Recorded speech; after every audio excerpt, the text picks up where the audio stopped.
me doing these interviews is not just an advertisement. It's also an educational opportunity to say, why is this book relevant? What does it do for people? And how does it inform their perspective in a way that benefits them? And I love that opportunity to talk to people about how they've taken their insight and brought it to share. And it's the perfect win-win in my estimation. It's like, I get a book sale, I get to express myself, and you get useful information that hopefully will make your life better.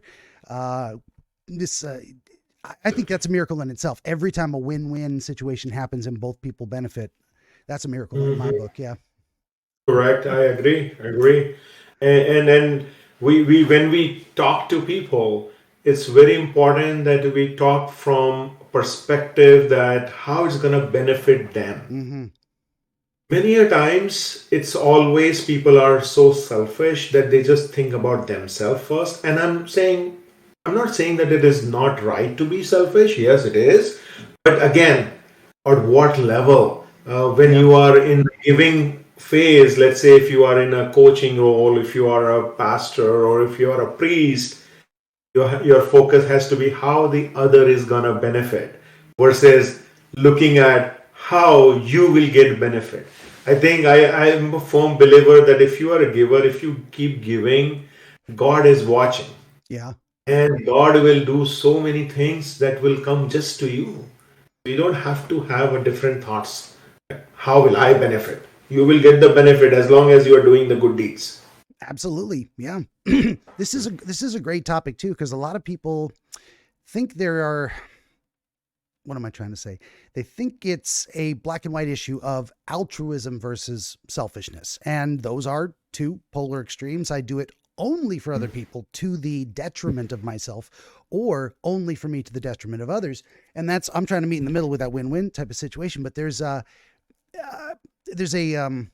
political tradition coming out of certain schools of American thought, objectivism, libertarianism, that says self-interest is not bad. We are all creatures that need to pursue our own self-interest. We need food and shelter, and we need to secure those things for ourselves. And there is nothing wrong with that. It is a necessity of life itself.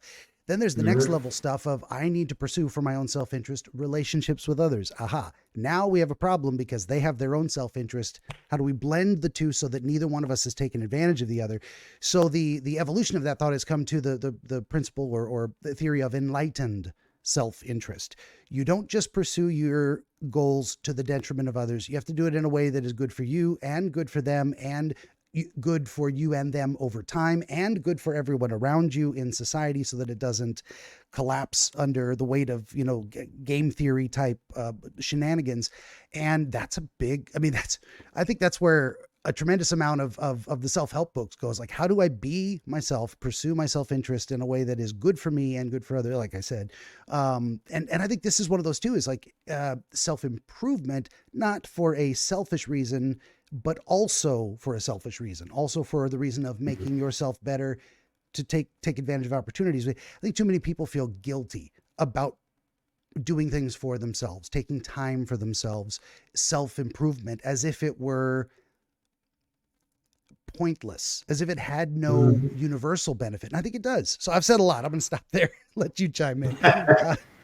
No, I guess we need to secure things for us, no doubt about it. Yeah. It's very, very important, because I believe that if we are not secure, if we are not self-sufficient, we may not be able to provide help. Mm-hmm. So, like if you see in the airlines, they tell you that wear your mask first, that oxygen mask, yes, and then help others. Yes.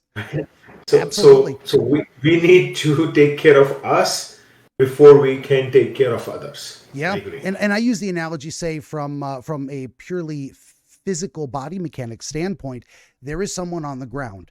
They wish to rise up. You wish to help them up. If you are balanced precariously on one leg, if you are out of balance, if you do not have a strong stance yourself, you cannot use the proper physical leverage to lift someone else up. So you've got to take care of yourself. You can't self-sacrifice to the point where you are less capable of helping others. That's, I think, the balance of that golden mean. I'm always looking for that, the balance of the yin yang in proper proportion.